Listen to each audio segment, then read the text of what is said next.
histología, pues sabemos que se encarga del estudio de los tejidos, y como lo enfocamos a histología animal, pues debemos de tener nuestra base.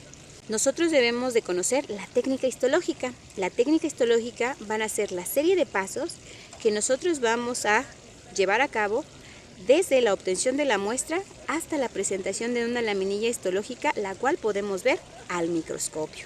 ¿Sale? Entonces tienes que tener muy claros estos pasos. ¿Cuál sería el primer paso? Pues la obtención de la muestra. ¿Cómo obtienes la muestra? ¿Qué tipo de muestra puede ser? Podría ser una biopsia, una necropsia, un tejido vegetal. Entonces, ese es el primer paso. El número 2 es la fijación.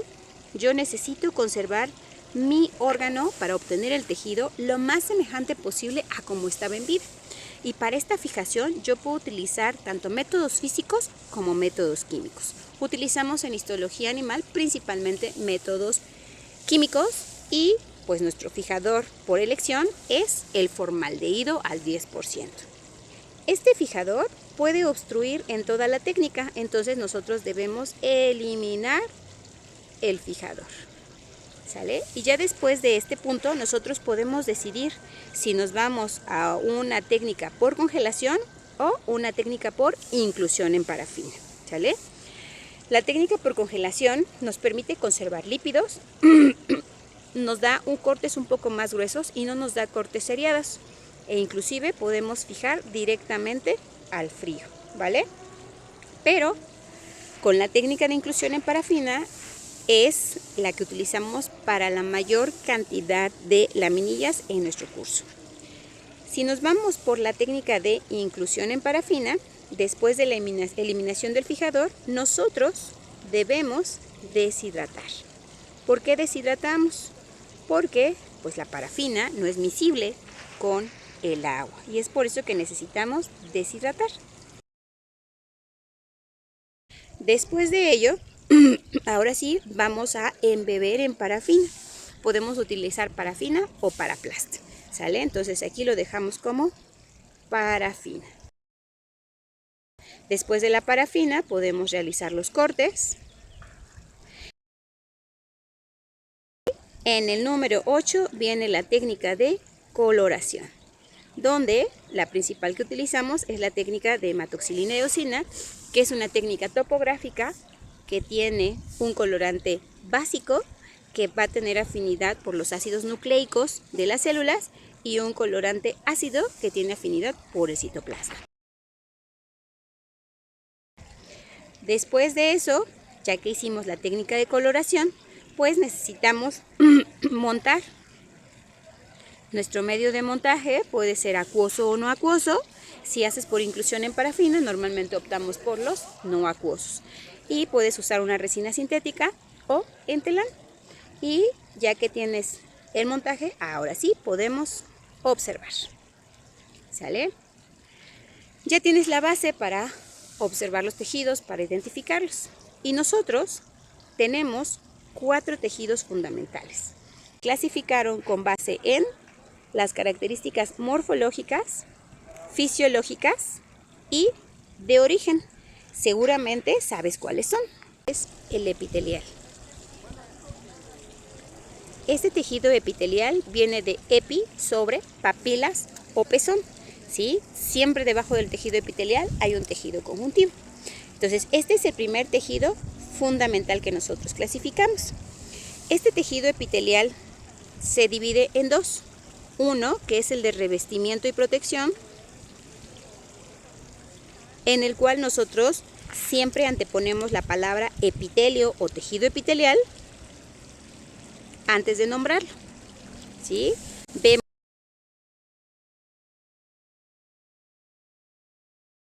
la forma de las células, si son planas, cúbicas o cilíndricas. Entonces yo digo epitelio plano o epitelio cúbico o epitelio cilíndrico. Observamos el número de capas. Entonces por el número de capas es un epitelio simple si solamente se ve una fila de células, un epitelio estratificado si tengo más de una fila, o podemos tener algunas modificaciones como lo es el epitelio de transición o urotelio, donde se ven células de diferente forma algunas raquetoides, ¿sí? O podemos tener un falso estratificado, como el que se encuentra en vías respiratorias. Y después las modificaciones en la región apical. Estas modificaciones en la región apical pueden ser cilios, esterocilios o microvellosidades, como son chapa estriada y ribete en cepillo. En segundo lugar, formando parte del tejido epitelial, tenemos al tejido de secreción, donde tenemos al exócrino, el cual libera hacia la superficie, hacia el epitelio, y tenemos al endocrino, ¿sí? Tienen el origen epitelial porque ese epitelio invade el tejido conjuntivo. En el exócrino no pierde contacto con la superficie y en el endocrino pierde contacto, y por eso requiere liberar su secreción, que son las hormonas, hacia torrente sanguíneo para que llegue a la célula blanco. Y en el exócrino no. En el exócrino nosotros lo que revisamos es el adenómero, que es la porción secretora, y el conducto. Observamos cuántos adenómeros o cuántos conductos tiene y con eso lo clasificamos. Primero, por la forma del adenómero. Si es un acino con una luz chiquita y están todas las células aquí.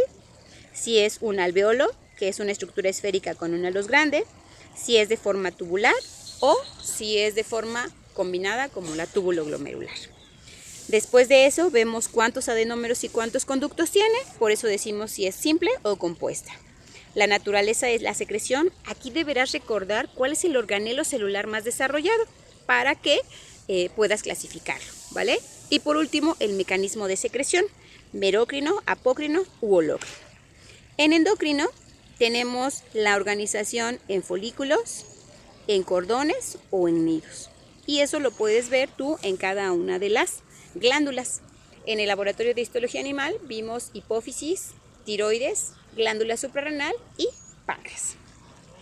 Después del tejido epitelial vamos a tener al tejido conjuntivo, donde en el tejido conjuntivo nosotros revisamos principalmente la consistencia de la matriz.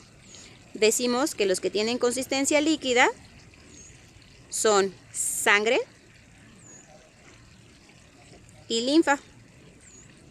Los que tienen consistencia viscosa, pues el tejido conjuntivo propiamente dicho.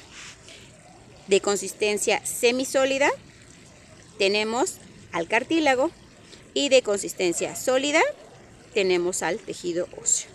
Después del tejido conjuntivo, pues vamos a hablar del tejido muscular, que de ese no tenemos video, ¿sí? Del tejido muscular, nosotros, es nuestro cuarto tejido fundamental. El tejido muscular, pues sabemos que existen de dos tipos, lisos y estriados. Y de estos estriados, nosotros tenemos dos, al esquelético somático y al cardíaco. Y de liso, pues solamente el músculo liso. ¿Qué necesitas saber de aquí? Primero, distinguirlo a nivel histológico, ¿sale? Cómo es la célula, una célula fusiforme con un núcleo ovalado y central. En el caso del músculo liso, en el músculo esquelético, pues es una fibra, porque es la fusión de varias células, por eso su origen, con muchas estrías y con núcleos periféricos. Que en un corte transversal puedes ver los núcleos periféricos. Y el cardíaco, pues es una célula bifurcada con uno o hasta dos núcleos centrales y la presencia de sus estrías. ¿Cómo veríamos el corte transversal? De esta manera, y de liso también, de diferente tamaño, dependiendo si cortamos por el núcleo. Y después de este tejido, tendríamos al último y mucho más especializado, que es el tejido nervioso. Este tejido nervioso, nosotros debemos recordar que en el tejido nervioso pues está sumamente protegido y las células están altamente especializadas. Checa la forma de las neuronas, si son en forma estrellada, que sería característica de médula espinal, no ósea, de forma piramidal o en forma de pera, ¿sale? También sería importante que recordaras que las neuronas se encuentran en lo que conocemos como sustancia gris. Entonces, en estos órganos, como son cerebro, cerebelo y médula, hay que ubicar si es externa o es interna la sustancia gris. Con respecto a técnicas, si nosotros vemos, en cada uno de los tejidos nosotros tuvimos técnicas. En epitelial, pues decíamos la técnica de HE, tenemos también la técnica de azul alciano, la cual nos ayudó para demostrar los mucopolisacáridos ácidos que se encuentran en las células caliciformes y que tenemos como contraste un colorante rojo rápido nuclear. En tejido conjuntivo tenemos la técnica de Wright, la cual utilizamos para identificar los elementos formes de la sangre. Tenemos, de la técnica de Wright, recordar que es una técnica panóptica que es una mezcla de colorantes que se deben de aplicar que se disuelven en el metanol, y el metanol funciona como el fijador de las células, y que necesitamos un buffer, un regulador de fosfatos cercano a la neutralidad para que podamos tener toda la gama de colores en los elementos formes de la sangre. También en este tejido conjuntivo tenemos a la técnica tricrómica de Masson, la cual utiliza un azul de anilina que nos permite distinguir muy bien a las fibras colágenas, porque las fibras musculares lisas se tiñen de color rojo y las colágenas de color azul. Tenemos a la técnica de Gallego, no tricrómica de Gallego, la cual nos demostró las fibras elásticas. Y esas serían las técnicas que utilizamos para tejido conjuntivo. Para tejido muscular usamos la técnica de Groat-Eosina, y esta hematoxilina de Groat nos ayudó a evidenciar las bandas en estas estrías que nosotros observamos en el músculo esquelético. Y antes del muscular, perdónenme, se me olvidaba la técnica de Sylven. La técnica de Sylven es para los mucopolisacáridos sulfatados que encontramos en cartílago. Yéndonos a nervioso, en tejido nervioso utilizamos la técnica de carboltionina, la cual nos ayudó a observar los gránulos de Niels que se encuentran en el citoplasma de las neuronas.